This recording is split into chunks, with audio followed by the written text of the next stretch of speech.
Hi everyone, we will be starting now. I am Anand Bansal along with my colleague Vivek Agarwal will run this call. Vivek, over to you. We have 160 people and we can start now. Thanks, Anand. Hi, everyone. Good afternoon.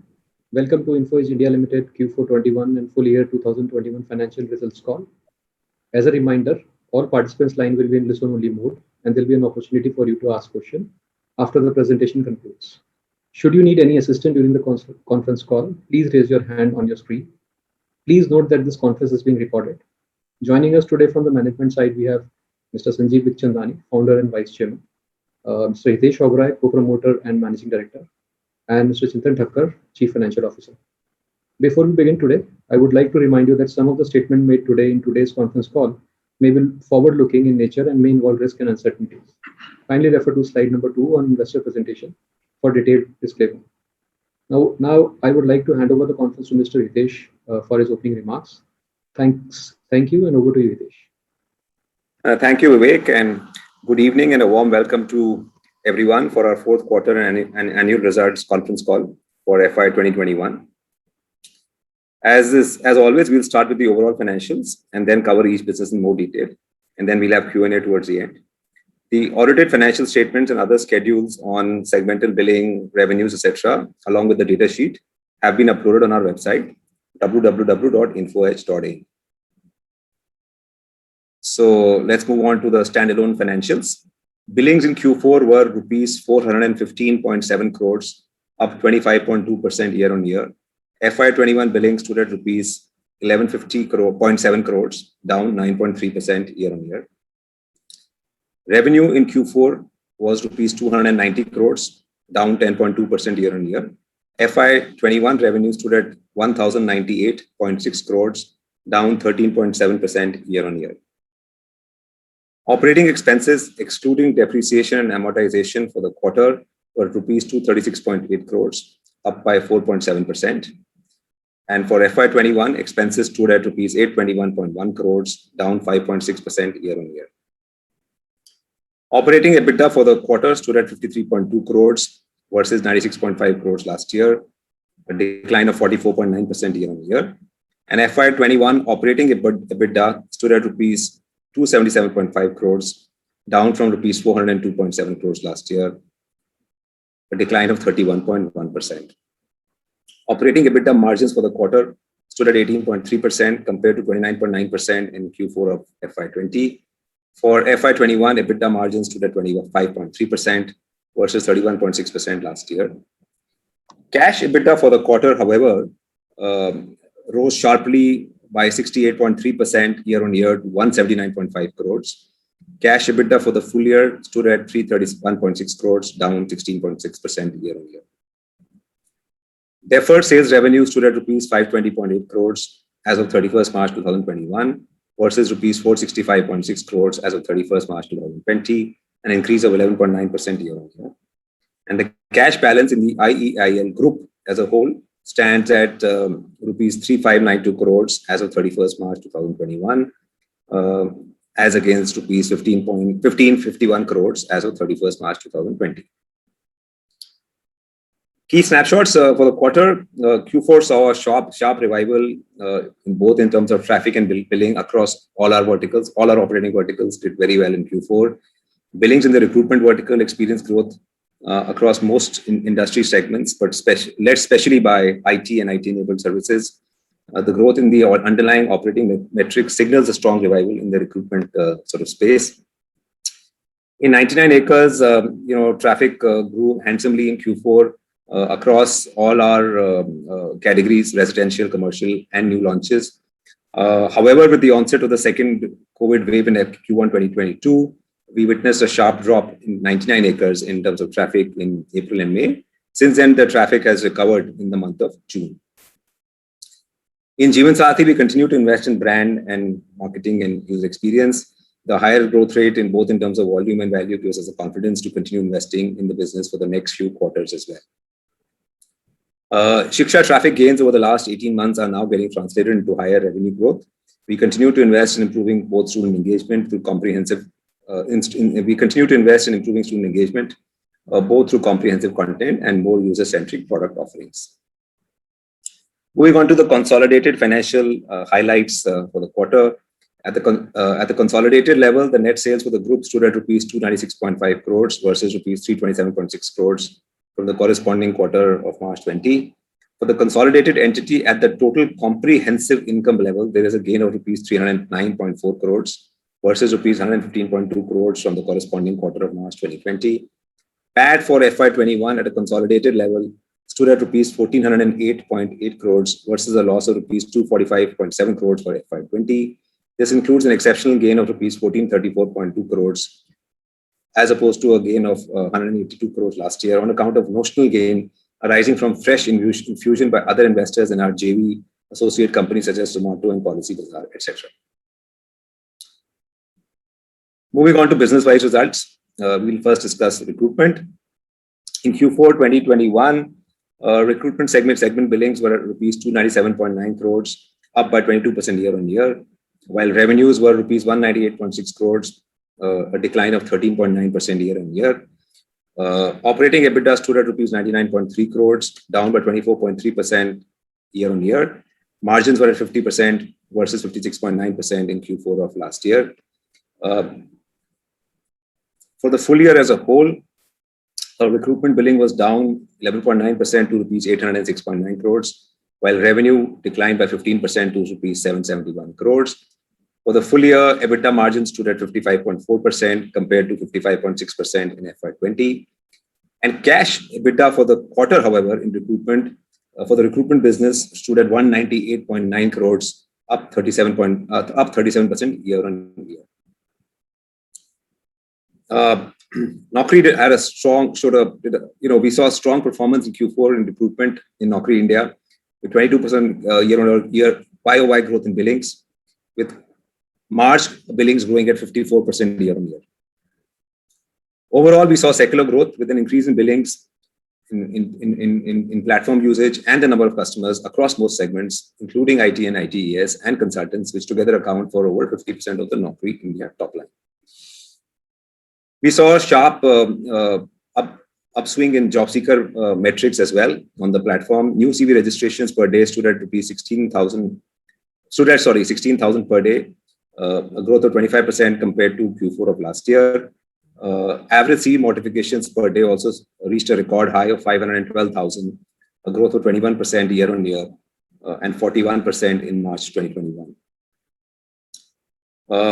Recruiter engagement with the platform improved further in Q4, majorly led by IT, healthcare, and pharma industries. We redefined our marketing strategy for the quarter with very limited spends as per the current business environment. At the same time, we also managed to maintain our market share of 80% plus in the country's traditional online classified recruitment business. Moving on to iimjobs and Hirist. Not included in the standalone numbers, iimjobs reported a billing of 10.3 crores for Q4 of 2021. This is a growth of 54.9% from Q4 of 2020. For the full year FY21, iimjobs and Hirist added 4,300 new customers, and EBITDA for Q4 21 stood at rupees 1.6 crores, up from a loss of rupees 2.3 crores in Q4 of 2020. And cash EBITDA for Q4 for iimjobs stood at rupees 5.4 crores. And for the full year, cash EBITDA was 6.3 crores. As some of you may already know, we announced and completed the 100% acquisition of Bangalore-based Zwayam Digital Private Limited this month, this month as in June. Zwayam is engaged in the business of providing SaaS-based sourcing and screening recruitment solutions and providing end-to-end recruitment solutions with configurable plug-and-play modules. Zwayam revenue for FY21 stood at rupees 6.46 crores for the full year. The acquisition of Zwayam will leverage our strength in distribution and complement and supplement our RMS offerings. Moving on to the real estate vertical, 99acres. In 99acres, billings in Q4 stood at rupees 71.7 crores, a growth of 41.5% year-on-year, while revenue stood at 50.1 crores, a decline of 11.1% year-on-year. For FY21, billing was down 13.6% compared to FY20 and closed at 184.8 crores, while revenue declined by 23.8%, and we closed the year at 173.8 crores. The operating loss for the quarter stood at rupees 15.6 crores, while EBITDA for the full year stood at a loss of rupees 22.2 crores against a profit of 8.4 crores booked for the last financial year. Cash profit for 99acres during the quarter, however, was 5.7 crores against a cash loss of rupees 3.8 crores last year.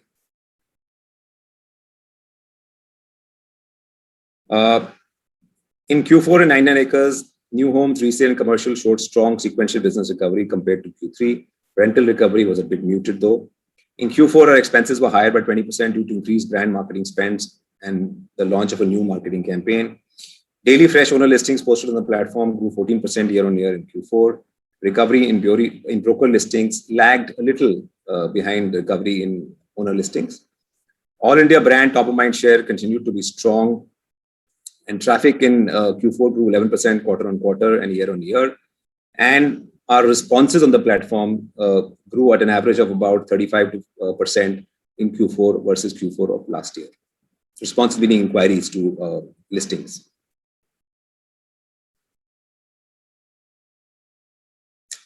Going forward, we expect the share of online in the overall spend of advertisers and meaning developers and brokers to go up further post the second COVID wave subsiding and lockdowns easing out, as advertisers further realize the inherent cost efficiency of digital versus print media and hoardings.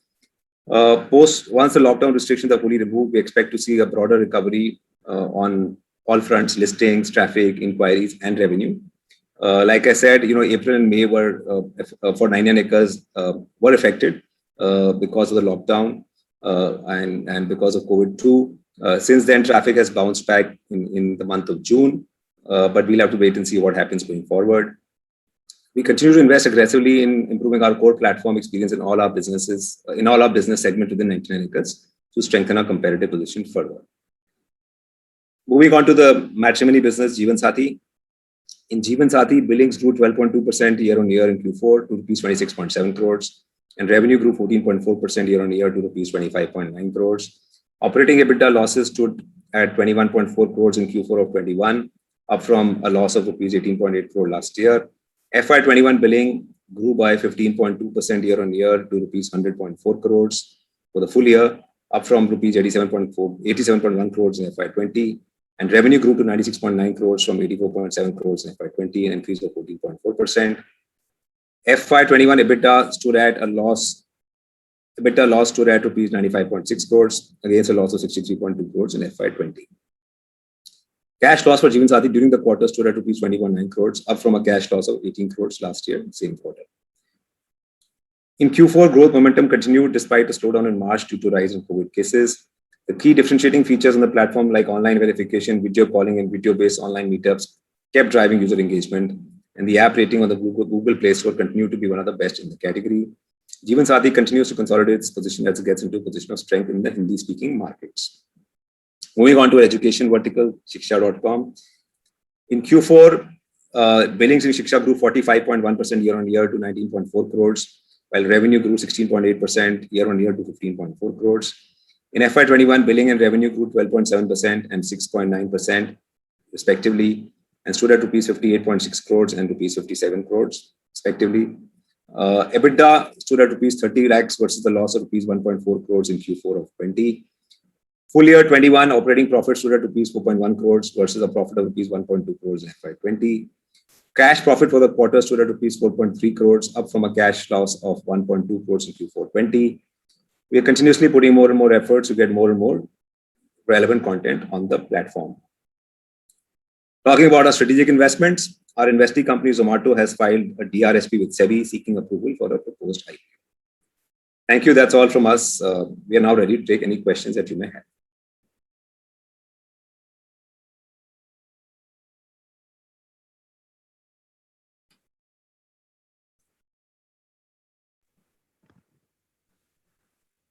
Thanks, Hitesh.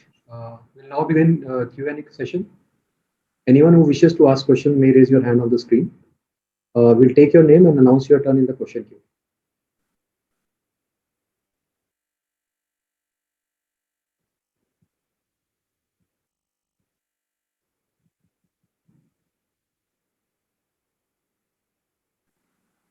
The first question is from Pankaj Kapoor from CLSA. Pankaj, go ahead and ask your question. Yeah, hi. Thanks for the opportunity. I have two questions. First, on the bookings, especially in the recruitment business, does it also have some element of price increases, or was it all volume led? And if you can quantify the price component, if there is one. Second, on the cash balance, you still have almost the entire fund that you raised last year from QIP in the books. Plus, in the next few months, you will probably get another 750 odd crores from Zomato IPO. So how are you thinking about it? Do you plan to keep it for some more time and wait for a larger acquisition, or maybe change the investment style and go for late stage funding? Or are you contemplating maybe even returning it back to the shareholders? Any color on your thought process there will help. Thank you. Yeah, let me answer your first question. See, we Q4 saw a broad recovery. In recruitment, we got a lot of old customers back into the system. Customers who had not renewed earlier. We were, of course, able to upgrade our existing customers also, because recruitment actually picked up in Q4 in a lot of segments. So normally what happens when activity also picks up is that you tend to give lower discounts. So so that may have also helped to some extent. Did we take a very aggressive price increase in the quarter? The answer is no. We did roll out some new products for a certain set of customers, but that that contribution of that to the growth in Q4 was minimal. To answer your other question on resource allocation and so on, and what we intend to do with the cash. Well, see, our strategy remains the same. We continue to invest in different sort of parts of our business. The 4 businesses internally, of course, Naukri is generating a lot of cash, but we continue to invest. We want to invest aggressively going forward in both Jeevansathi and 99acres, and if required in Shiksha as well. We have been making a lot of investments in adjacent areas. We acquired Zwayam, for example, this quarter. We would like to do more such acquisitions going forward in the spaces in which we operate. So that's the second bucket in which we are investing. Because the Info Edge AIF continues to invest aggressively in startups. And yes, we will continue to scout for bigger acquisitions as well. But there we are likely to acquire maybe one company every 2 or 3 years. So we continue to analyze and look at all opportunities in all the spaces we are operating today: jobs, real estate, matrimony, education. And if we find something interesting and which is also available at the right price, then of course we will sort of press forward with it. So to answer your question, I mean, the idea right now is not to give cash back to the shareholders, but to utilize it for growth in all the sort of various buckets I mentioned going forward.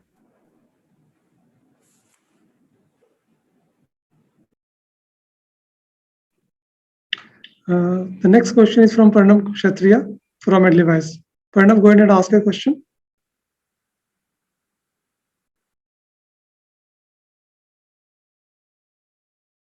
Pranav, you are there? Yeah. Thanks for the opportunity. My first question is regarding this pandemic and the phase 2 of the pandemic. Has there been any impact on Naukri business for non-IT verticals because of this?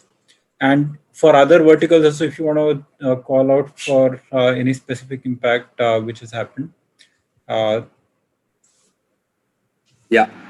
So surprisingly, COVID-2 has had no impact on the overall Naukri business. In fact, we were taken a bit by surprise. It impacted the 99acres business, like I said, because the lockdown meant that people could not go out to look for houses. But hiring has moved online. Hiring is now all digital. Interviews are happening at home. In fact, it's become easier to hire now because you don't even need to travel for an interview. So COVID-2 has had no impact on Naukri till now. Even job seeker metrics continue to be healthy, recruiter metrics continue to be healthy. Of course, there was a lull in hiring for some time in between, because maybe there was a point in time when a lot of recruiters were down with COVID, a lot of candidates were down with COVID. But on the whole, we've not seen any major impact of COVID-2 on hiring, or at least on our business. Yes, hiring has been mostly IT and ITES led. That part of our those sort of segments or those industries have grown grew much more rapidly for us than the non-IT sectors, which were impacted a lot more, which have been impacted a lot more by COVID. Okay, thank you. That's it from my side. Yeah, the next question is from Sudhir Guntapalli from ICICI Securities. Sudhir, go ahead and ask your question.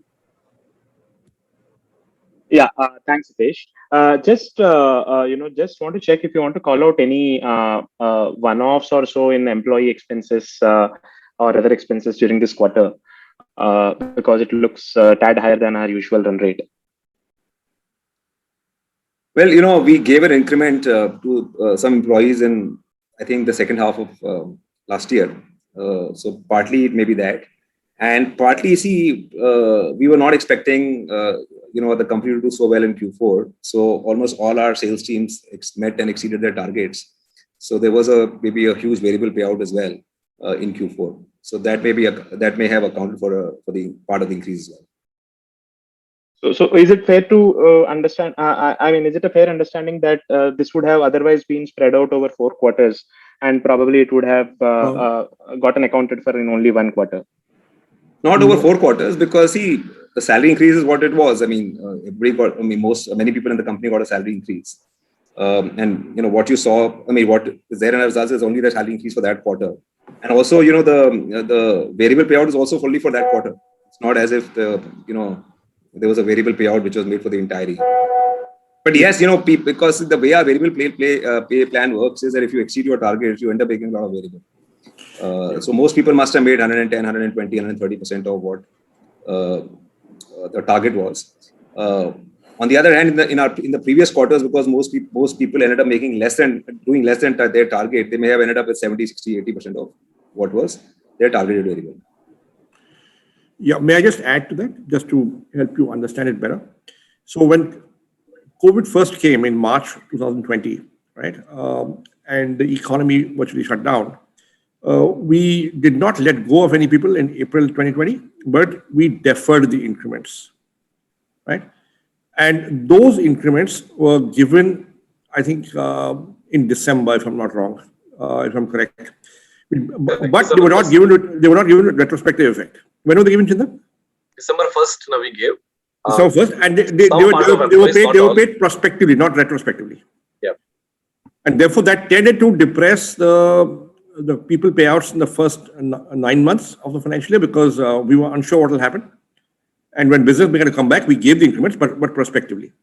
So the increment that should have happened in April actually happened for some people in December. And for some people, it didn't happen in December. We were being very cautious. Yeah, got it, sir. And Hitesh, just one more question on recruitment. You alluded to the fact that surprisingly it had no impact on COVID second wave, had not much of an impact in the June quarter also. So is it fair to expect that, we have been seeing a period of depressed white collar hiring in the country for some time now, even before the start of COVID and over the last 12 to 14 months also. So is it fair to expect that we are kind of looking at a strong recovery in the white collar space? And probably one of the green shoots of that is the fact that despite such a lot of panic and fear around second wave, it has not really impacted our March/June quarter billings. Is that a fair way to look at it? Hard to say what is going to happen going forward. But, what I hear anecdotally from our sales team and what we are seeing in our company also, if there is any indication, hiring in at least of people with digital skills and IT skills is back to the bank. Right? I think the digital transformation story is playing out as we speak, and every company wants to hire digital talent. And attrition rates are moving up across companies. Salaries are going up like crazy for people with the right skills. Now, this is not happening in all parts of the economy. Like I said, it's only in some parts, in some industries is where we are seeing this. But so I don't know if this is going to sustain. But right now, it's almost impossible to hire. People in this market. It's that bad. If in the digital sort of world, in the non-digital world, I mean, things are not as rosy. Got it. This just one last question.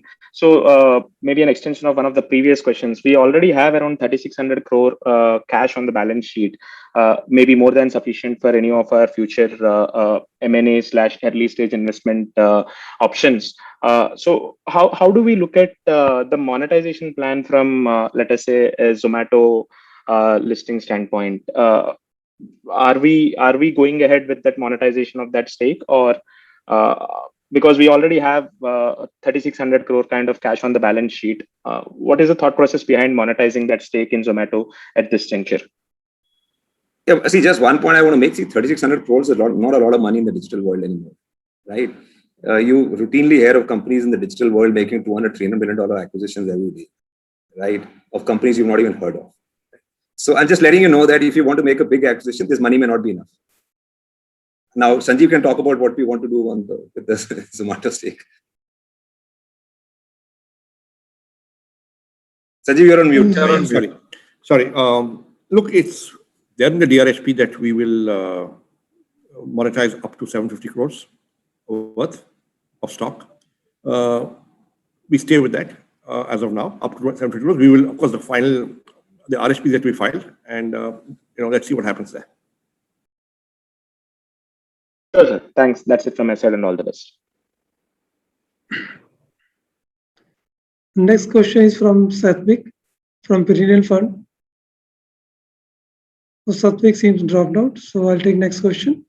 Next question is from Vivekanand Subramanian from Ambit Capital. Vivekanand, go ahead and ask your question. Hi, thank you very much for the opportunity. I have a couple of questions. So one, Hitesh, you mentioned about a month and a half back that large part, 20-25% of your employees were also impacted by COVID. Yes. So does this second wave, the suddenness and the sharpness, does this change your outlook towards just having one office in NCR? Would you want to change the way you operate?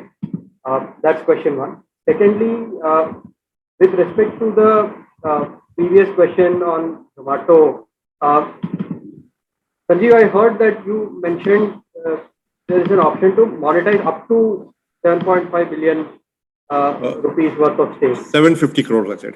Right, 750 crores. So does this necessarily mean that we will need to go ahead with it, or could we potentially not sell? We have no further announcement to make on this right now. It's in the DRHP that we will monetize up to 750 crores. Let's see how the IPO proceeds. So I don't know if I got the first question right, but basically you were asking whether we will intend to go back to working from one office in Noida, right? No, my question was more about your operations being focused on one city, right? NCR, right? Most of your central teams sit there. Is there a plan to possibly change the way you operate, given how badly NCR was impacted during the second wave? I'm just asking the same question that I asked some time ago on tech hiring being so difficult in NCR. Probably, will you consider being operating from other cities like Bangalore, Pune? Got it. So listen, so we have close to 4,500 employees, and many of our the employees we have are in sales roles. So we have sales offices in over 40 cities. So I think close to 1,500 people, or maybe 1,300 people operate out of these cities, right? And these offices in these cities. In NCR also, we have multiple offices. So we don't operate out of one physical location. Of course, for the last 16, 18 months, we've been operating from home, and that is what we intend to do for the next few months as well, till this sort of COVID is behind us. It's had no impact on our business. We are doing okay. We see no reason to go back to working from office in a hurry, right? Will we hire remotely? Answer is maybe yes, because the way we are working seems to be working out well for us. Now, will we be very aggressive about remote hiring? Maybe no, to start with, but we will experiment for sure, with remote hiring. Take Zwayam, for example, the company we acquired, they're based out of Bangalore. So now we have a base in Bangalore as well, right? So if you want to, expand our operation in Bangalore, we can always add more people in Bangalore going forward. Okay, understood. Thank you.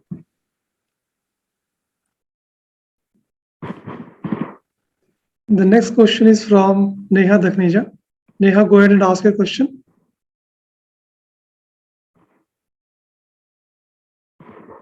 Thank you so much for the opportunity.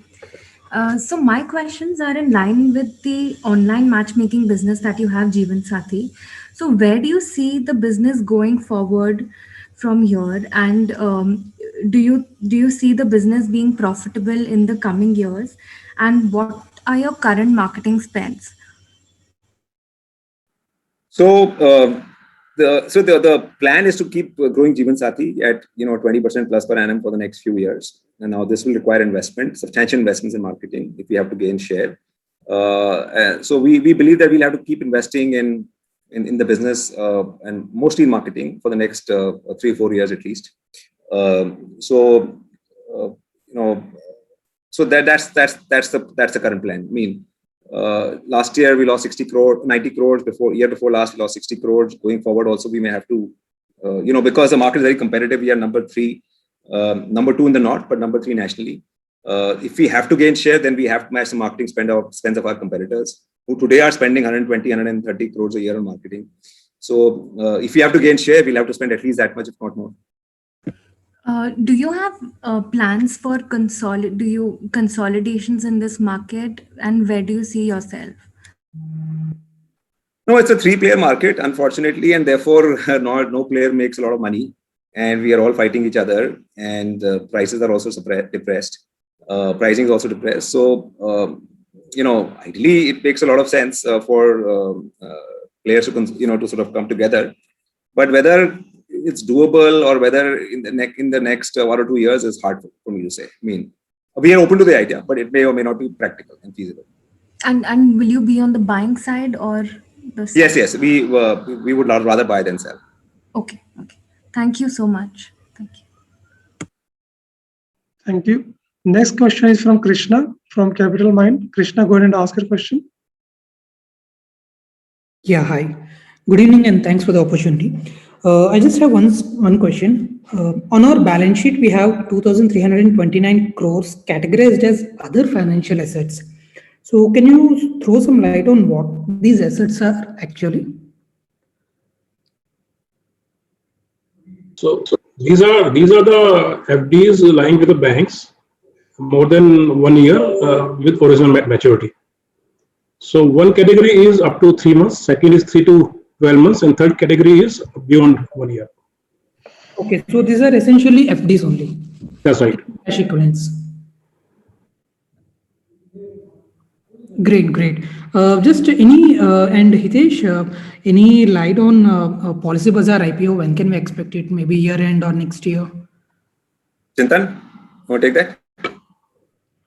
So Policybazaar is preparing themselves for the IPO.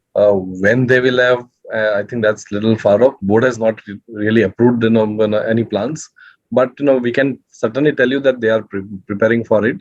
And as you know, that IPO preparation takes its own amount of time. So I think they are going through that. So as and when we are kind of ready for that and DRHP is filed, I'm sure there will be an announcement on that. Okay. Thanks for the opportunity. Yeah, the next question is from Mayank Babla from Dalal and Broacha. Mayank, go ahead and ask your question. FDs only. Thank you for taking my question. My first question is about the other expenses. Quarter on quarter, there's been a sudden spike from 15.7 crores to 22.5 crores. Could you please explain that? Sorry, which other expenses? Yeah. On the standalone basis. Sorry, I missed the question. The other expenses line, the increase in the standalone results, yeah. Understand. Yeah, quarter on quarter increase. The question is other expenses have gone up substantially compared to last quarter. Yeah. Yeah. Okay.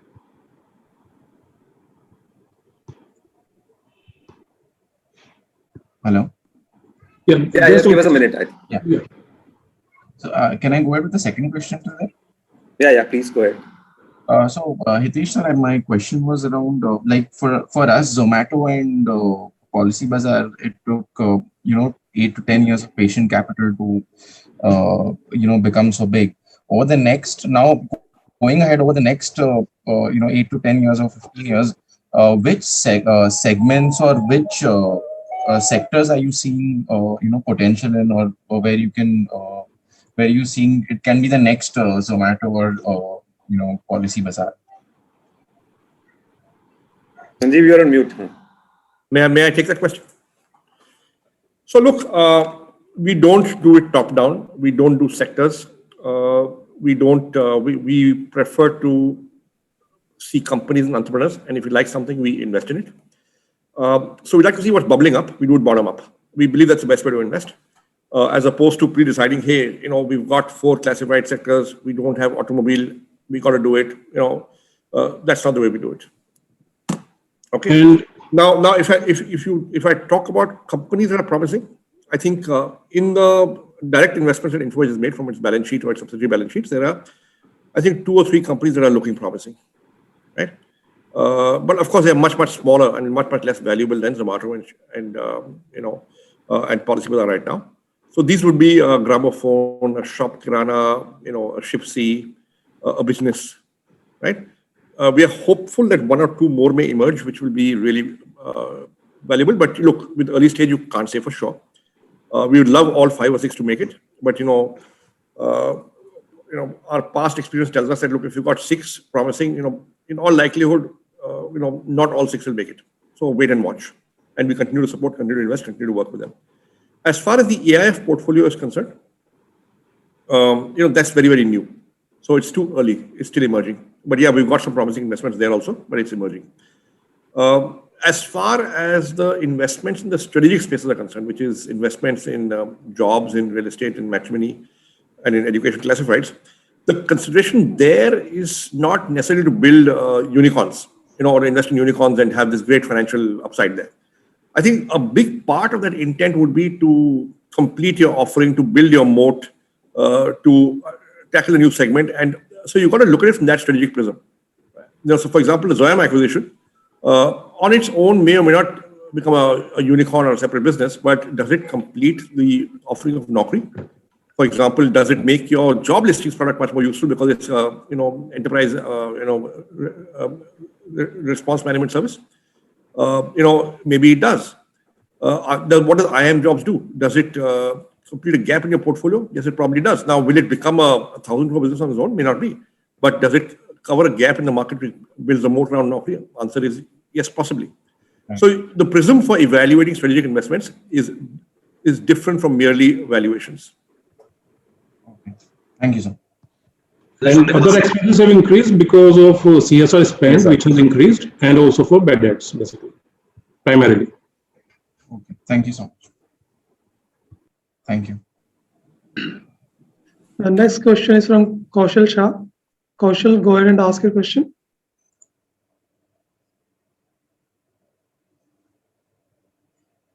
Hi. Am I audible? Yeah, go ahead. Do you look any competition coming from LinkedIn or any big thing in professional networking in your recruitment vertical? And again, one question, as Hitesh said that you are not willing to give back any money via dividend. So any bonus plans on your list? Thank you. So see, LinkedIn has been around for maybe 12, 14 years. We've been competing with LinkedIn. Has anything changed on that front? Has anything material sort of happened on that front, which we would want to report? The answer is no. We continue to compete with LinkedIn like we've been competing for the last few years. Oh, okay. And as far as the bonus issue is concerned, look, we haven't discussed it really, but my personal sense is that look, you will be prepared to give a bonus when your EPS is high enough and there's predictability. Now, given COVID and the uncertain environment, there isn't so much predictability, and therefore, which is why we haven't considered it so far. It's not even been discussed. Okay. Thank you. Next question is from Vivekanand from Ambit Capital. Vivekanand, go ahead and ask your question.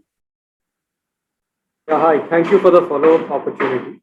So, Hitesh, Sanjeev, would you like to share any update on the recruitment areas or segments where we are not that dominant, especially the non-IT side or BFSI, And if you could give us a bit more qualitative color on the kind of customers that iimjobs and Iris have signed on. That's question one. Second, we were talking about the management reorganization, I think in fiscal 20 end or mid of fiscal 20, mid of fiscal 19, with respect to the real estate vertical, where we wanted to focus on few new revenue segments. Any update on that? Yeah. Okay. So let me take your question on iimjobs and Hirist and segments where we are not as strong. See, basically, Naukri is a dominant player across segments. So whether it's IT companies or non-IT companies, every company uses Naukri to hire. IT companies, of course, hire a lot of people, and they see a lot more value in Naukri. It's a lot of hiring is skill-based.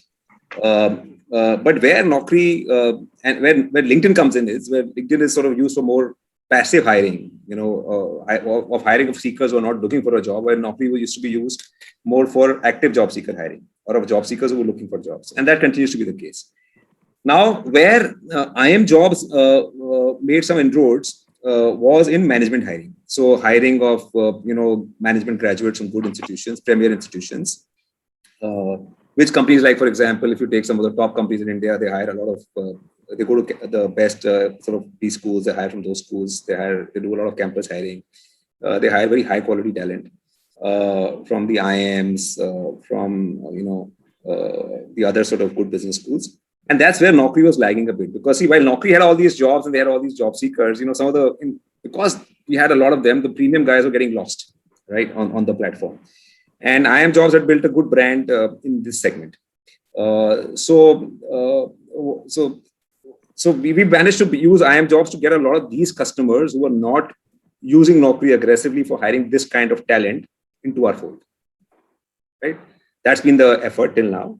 Hirist is still tiny. Okay, Hirist is still very, very small compared to iimjobs and compared to Naukri. But it's emerging as a decent tech brand. Again, our intention will be, but we'll have to see how it plays out in real life, will be to position Hirist as a premium tech hiring brand, unlike Naukri, which is like a mass tech hiring brand. So let's see how that goes. Early days on that front. There's the second part of the question. Second was on, I think, 99acres management reorganization. Yeah. So we are, so what we've, earlier we used to look at 99acres as one business with one team managing everything. So over time we realized that, we are actually in maybe 3 or 4 different verticals in the real estate business. So the resale vertical is very different from the commercial vertical, which is very different from the new home vertical, which is very different from the rental vertical, right? So what we've done, at least for the time being, is we've reorganized a product team at least. So we have separate teams working on each of these verticals. So separate platform teams for each of these verticals. We are now moving towards, reorganizing the engineering team also, platform-wise or vertical-wise.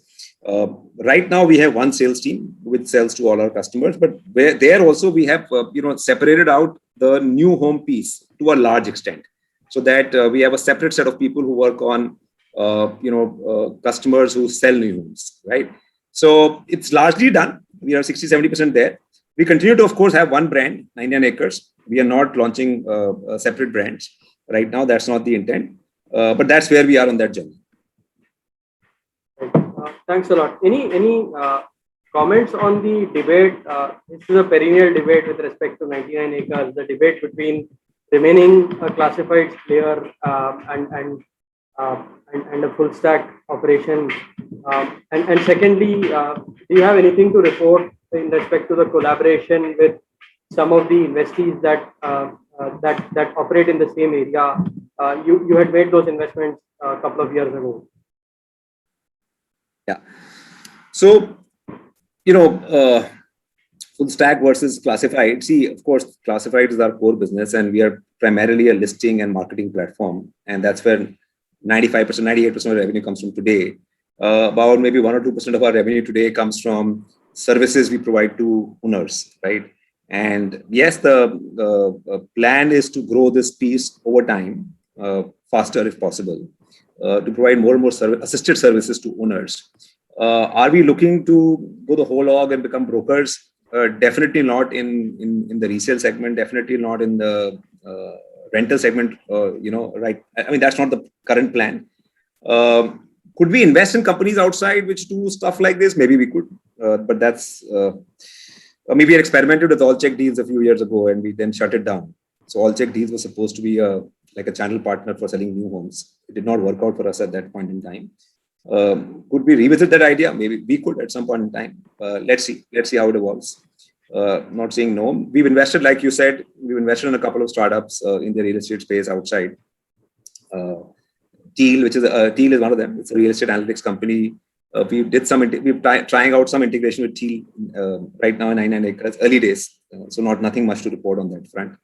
The other investment we made is in Rahul Yadav's company, but that is very, very recent.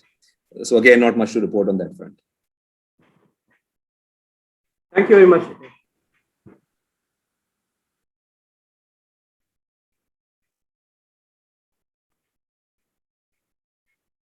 Any more questions, please? This was the last question we had for today.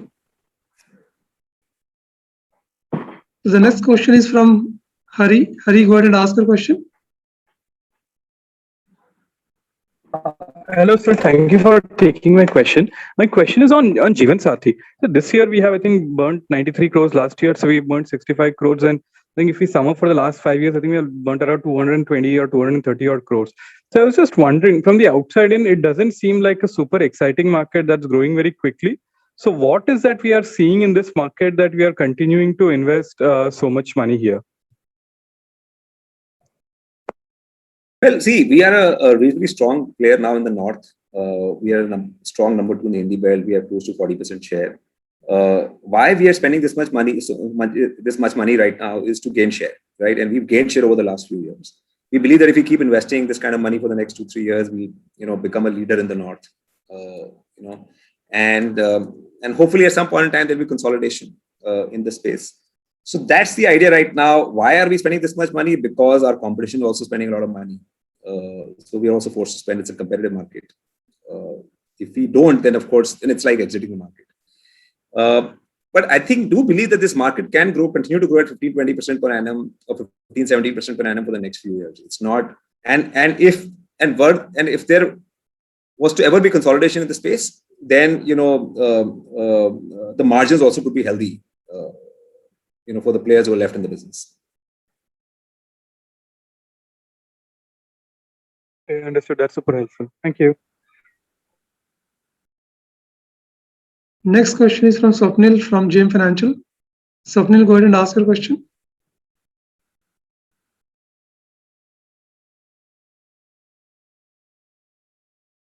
Swapnil, you are there? Hello, can you hear me? Yeah, please go ahead. Yeah, a couple of questions actually. One is with respect to the merger of iimjobs with the standalone business. So is that complete? And going ahead, will you be reporting the numbers as a merged entity? And second question is a bit on your investment strategy with respect to the investor portfolio. So in the food delivery space, we have Zomato as an investment, and you also have invested in DotPe, which in a way cater to the same category of they address the same problem actually, which is delivery of food to the customers, and they are in a way competitors to each other. So any thoughts on any rationale behind these investments, and how do you look to these investments from your perspective? Thank you. If you want to answer the first part first. Let me answer the first part. So we are in the process of carrying out the legal integration. We are in the midst of it. We have had our shareholders meeting and creditors meeting. The second motion is also passed. Probably somewhere in July, mid or maybe in August, I think the legal merger should be complete. And after that, it will become part of STEM. As far as DotPe is concerned, look, it is not just a restaurant billing or in-premise billing, remote billing app, contactless billing app. It's a horizontal play. One use case is restaurants, but there are going to be several other use cases. So as the company evolves, we'll see more and more of this happening. But yes, what has caught the media attention, and there have been a couple of articles, is because NRAI is pushing DotPe and promoting it and as an alternative. But no, DotPe does not deliver. We do not have a delivery fleet. DotPay is a contactless billing app, and it'll deliver you the menu card, and you can do it. Right. Thank you. The next question is from Nancy Desai from Marcellus. Nancy, go ahead and ask your question. Sorry, so this is Salil from Marcellus. Thanks, Anand. Okay. So the question is, any thoughts on how the blue collar hiring space is shaping up, and if, say, the two COVID waves had any impact on the way hiring takes place in this segment, and what would be your strategy to play here? So we've been test marketing a product, Job Hai, in the NCR market for the last few months. Results have been encouraging.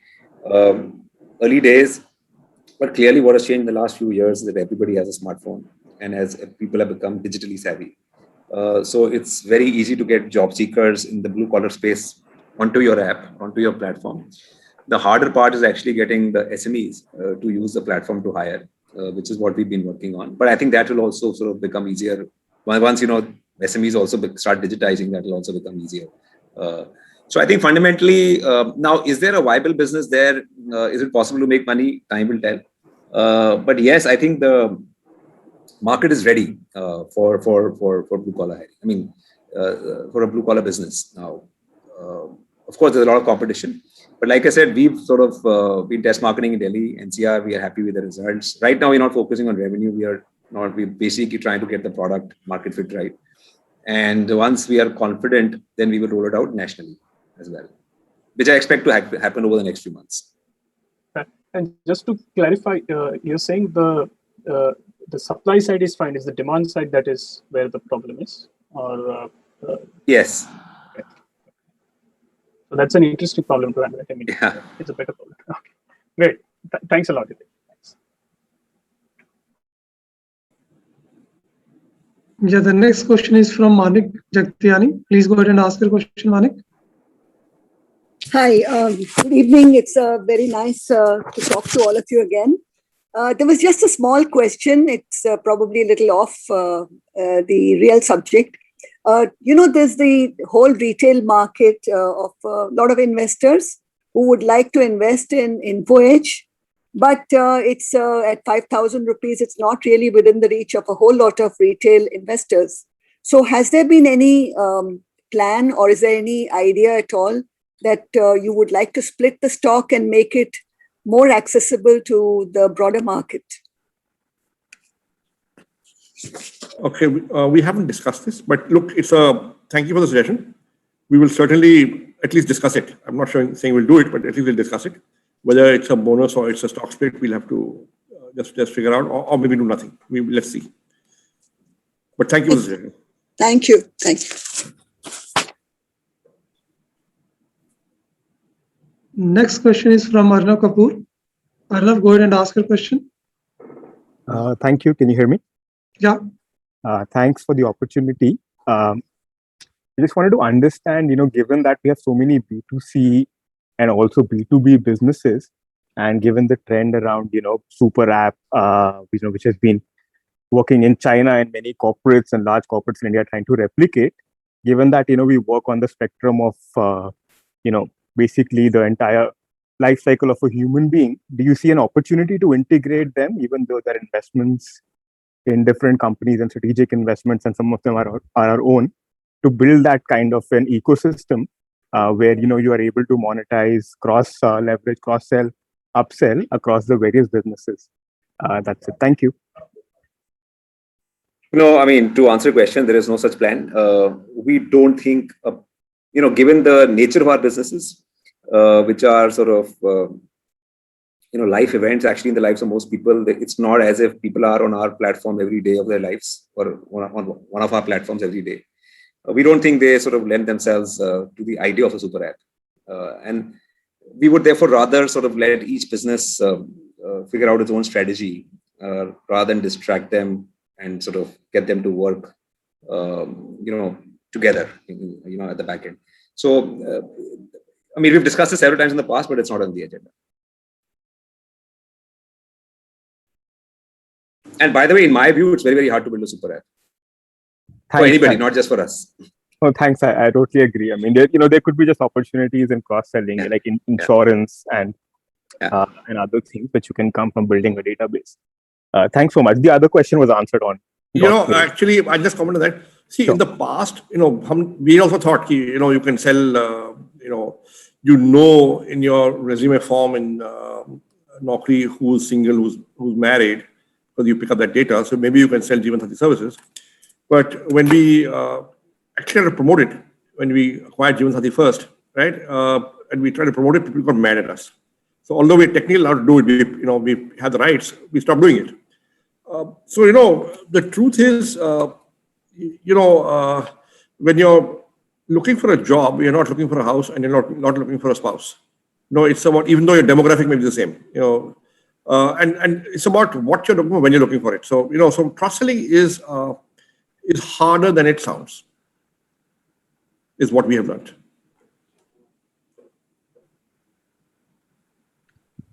Thanks for that answer. Thank you.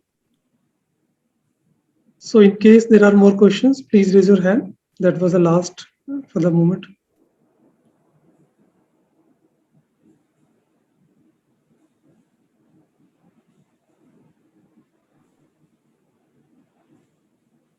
So Vivek, there are no more questions coming in. So you want to take it ahead?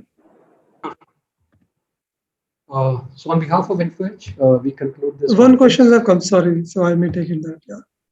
So question is from Ajay Tyagi. Ajay, go ahead and ask your question. Hello. Yeah, just one quick question. We've been hearing about the fact that even the private sector will have to post their jobs on a government portal now. Can you throw some color on that? Is that expected to have any impact on our business? Not really. We've been hearing stuff like this for the last 15 years. It's not really materialized till now. And of course, every state has its own sort of plan. And we continue to engage with some of these governments. Now, it's possible that some sort of states may take it more seriously than other states. But right now we don't see any impact on our business. And I guess if they do it, they'll probably do it for blue collar jobs. No, but Ajay, where did you pick this up from? I think it was there in some of the newspapers recently. Okay. See, over the years, we've engaged with many state governments on subjects like these. I mean, nothing's ever materialized. And my sense is, whenever we engage with them, they're more focused on the idea of, blue collar job seekers and sort of helping them get jobs than on white collar sort of job seekers. Sure.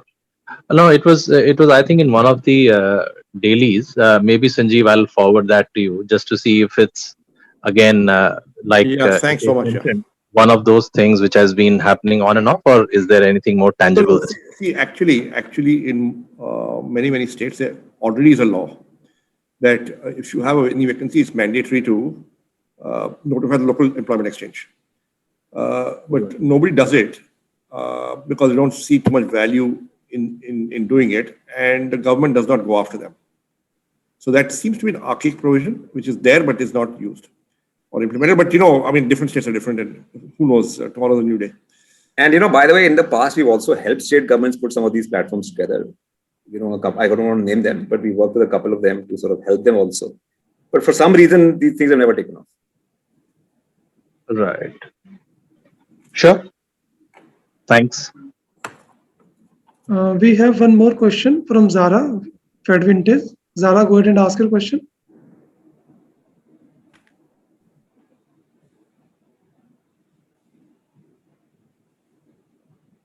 Hello. Yeah, please. Yeah, sorry, I was on mute. Can you hear me? Yeah, please go ahead. Yeah, so I had a couple of questions. When you think of your core business, is it just the verticals you're in right now, or are you open to the larger universe, if you will, of the classifieds business? Are you open to other segments? Yeah, so right now we are mostly focused on the segments we are in, which we think are very large. So jobs and careers, for example, is a large category. We mostly play in the white collar job seeker space. We are now beginning to look at blue collar. We're beginning to look at ATSs, recruitment software, recruitment services. But right now, most of our business comes from the white collar sort of sourcing space. Similarly, 99acres, like I mentioned earlier, we are now beginning to look at 99acres as 4 different verticals. The rental business is very different from the resale business. The resale business is very different from new homes. It's very different from commercial. In Shiksha, which is our education business, we've started a study abroad business within the Shiksha business, which is a separate sort of game altogether. So I think in the verticals we operate, there are sort of many opportunities which we would rather go after first. But we are not close to the idea of starting a fifth vertical, especially if we understand the space. So classified is something we understand and appreciate, and we know we can run classified businesses. So if a good opportunity comes our way in the classified space, we will definitely evaluate it.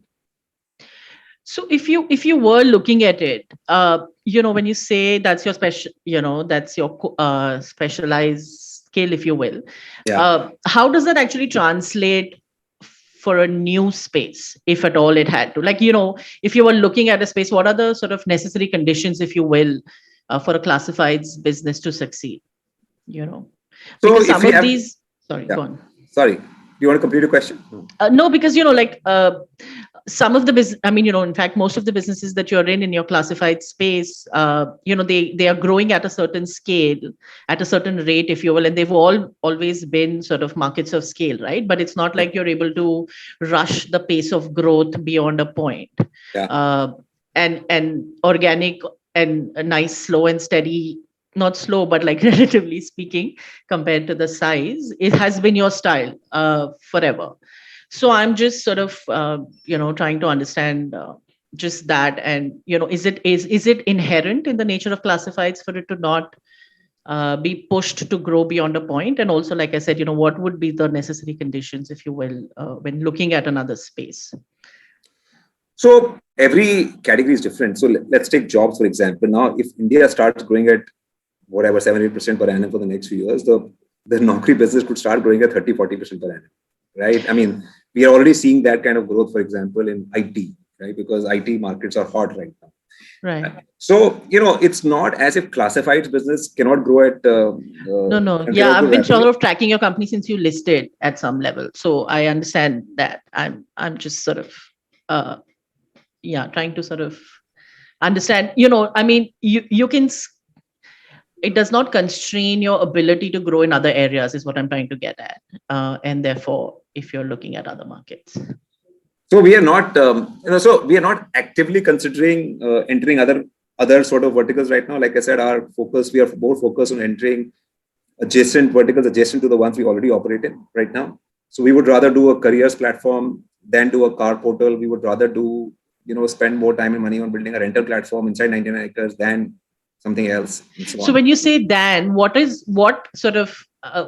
are you rejecting it? Is it simply because you feel that the bandwidth you have is adequate only to cater to what you're in right now? Or is it because, you keep saying cars, but cars is probably more sort of from a capital allocation perspective is not the kind of business you'd be in. So I'm just wondering if there's an evaluation criteria there, or is it just, let's stick to adjacent stuff?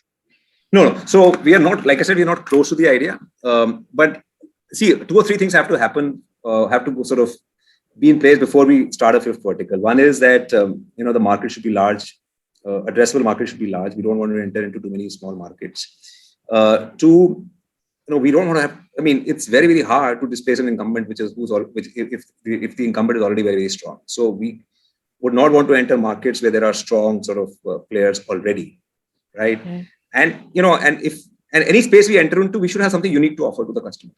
Something unique, something relevant, which others are not doing. Otherwise, it doesn't make any sense. So the truth is that, there are lots of startups today, and they're all trying a bunch of things. Most regular or sort of, categories are already taken. There are already, established players, and they've been at it for a while, and they're pumping in tons of money. Yeah. So for us to enter a new category, like I said, the offering has to be unique. The market has to be large. We have to be early. There should not be too many established players because that makes it virtually impossible. So these criteria have to be met for us before we start a fifth vertical. All right, fair enough. That's helpful. Thanks.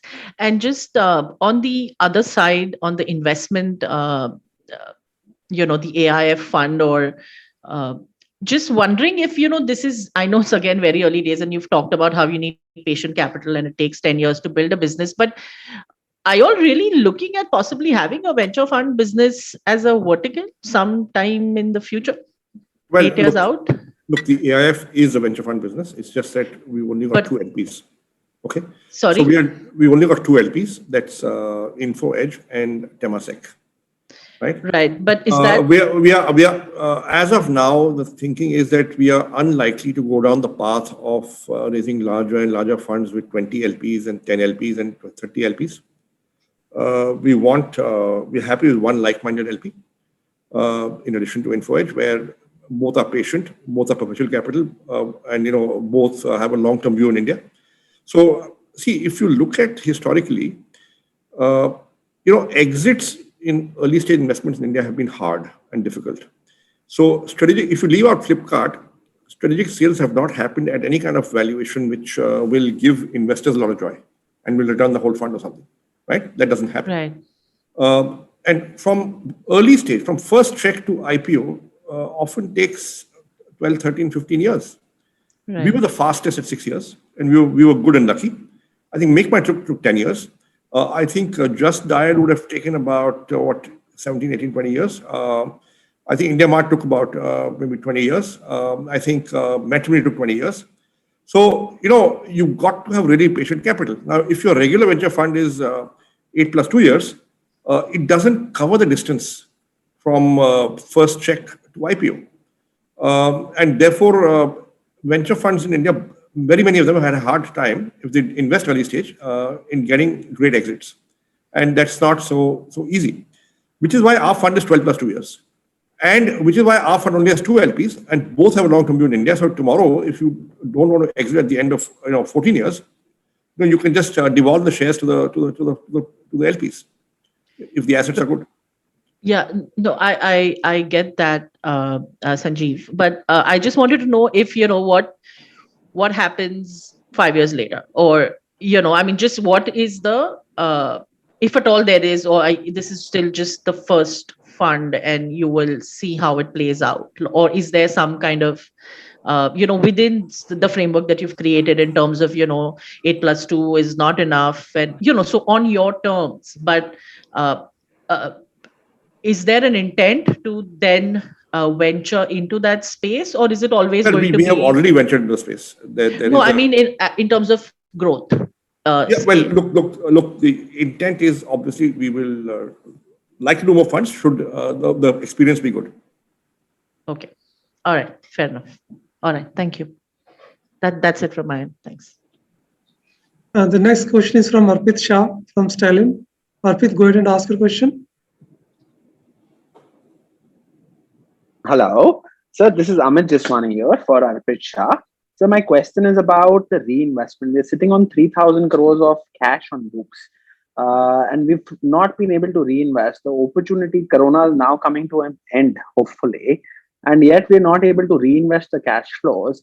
The interest that we would be getting with 5% yields about 150 crores, we'll be getting 750 from Zomato. Your cash next year will be near 4,000 crores. Keeping in FDs is not good capital allocation. What is our capital allocation strategy, and how are we controlling our FOMO when other people are making so much money? Chintan, you want to address that? I think Hitesh already addressed it, but let's have your version now.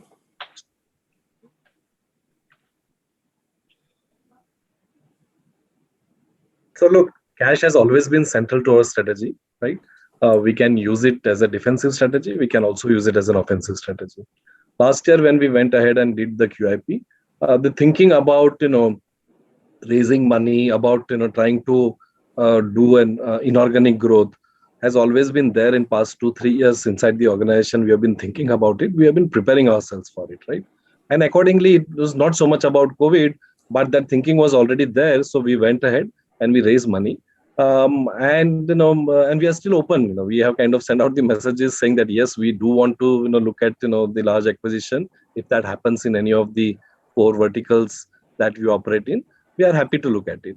We are also happy to look at it, some of the strategic minority stake in adjacencies or any of the differentiated business model, which can help us to readdress the market that we are addressing, or kind of create some kind of synergies with with the product that we are offering, or create more modes for our businesses.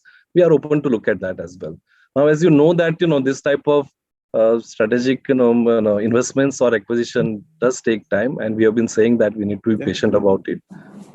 So that's what it is all about. So certainly we are open to look at the ideas, and we are open to look at the inorganic growth opportunities, and that's why we are keeping the capital.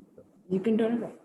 So, Chintanji, just one question. Since we've seen companies like Baiju on the edtech space, which you're present in, they have scaled up well. We've got so many startups which are something which is outside your space, something like Dream Level. What is stopping us to buy in these unicorns as well? What is our thinking behind it? Do we want to make this 50, 100 crore acquisitions, or we are open to $100, $200 million acquisitions as well? I want to understand the reinvestment strategy exactly. So look, as long as anything is around our 4 key verticals that we are operating in, it could be an early stage or it could be later stage, right? As long as it makes sense and the asset is good. Again, I'm saying that the idea of raising money was not to look at some distress asset and do some kind of financial arbitrage and gain value out of it. But it's all about how do we can build strong businesses. And each of these categories that we operate in, we think that in the long run, they are all large, multi-billion kind of categories. And we want to gain leadership in that. If something is going to help us to gain leadership in these 4 verticals, we are open to look at it. As earlier Hitesh also indicated, we are not close to the 5th vertical idea, but that's right now not on the table. So just last one question, sorry. What is our expected IRR on the 3,000 crores of cash that we already hold, and probably 4,000 crores next year if we don't invest? So what is the IRR we investors should expect from that kind? What's your expected IRR on the reinvestments that you have right now, the cash that we are sitting on? It depends what we do with it, right? If we actually deploy it to buy assets or to invest in companies or to invest in our internal business, there is one IRR. Now, quite honestly, that's a hard spreadsheet to pull off because it'll be fiction. We can write any number, it'll be fiction. Right now, however, if you don't utilize it, it'll be fixed $6 IRR, which is whatever post-tax 3.5%. I don't know what it is. Got it, sir. Got it, sir. Thank you so much. I wish you all the luck.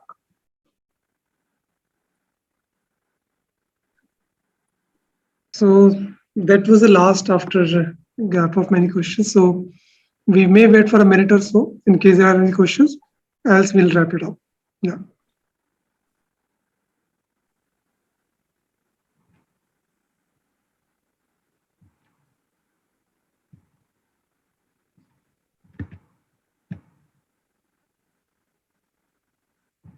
We have one question. Okay.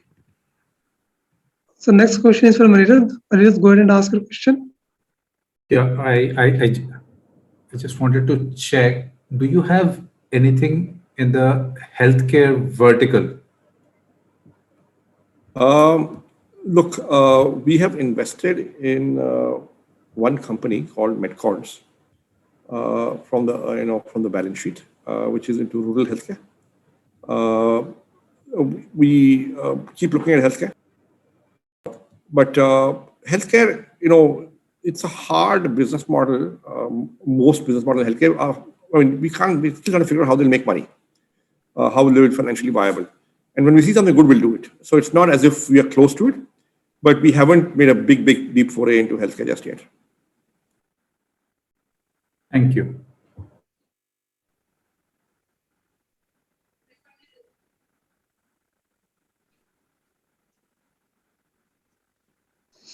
So we don't have any more questions as of now.